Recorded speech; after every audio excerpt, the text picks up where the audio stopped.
The difference between a full tummy tuck and a mini tummy tuck from a surgical perspective is that in a full tummy tuck, we're dissecting and elevating the skin and soft tissue in a much greater extent. We're also tightening the muscles below and above the belly button, and we're also transposing the belly button, something that we wouldn't do in a mini tummy tuck.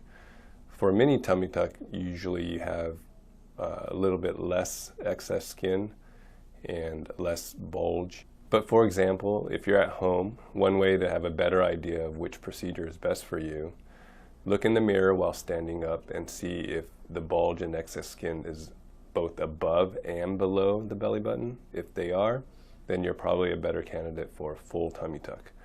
If you just have excess skin below the belly button, you may be a candidate for a mini tummy tuck. But once you've had your consultation, that's when you'll know which procedure is right for you.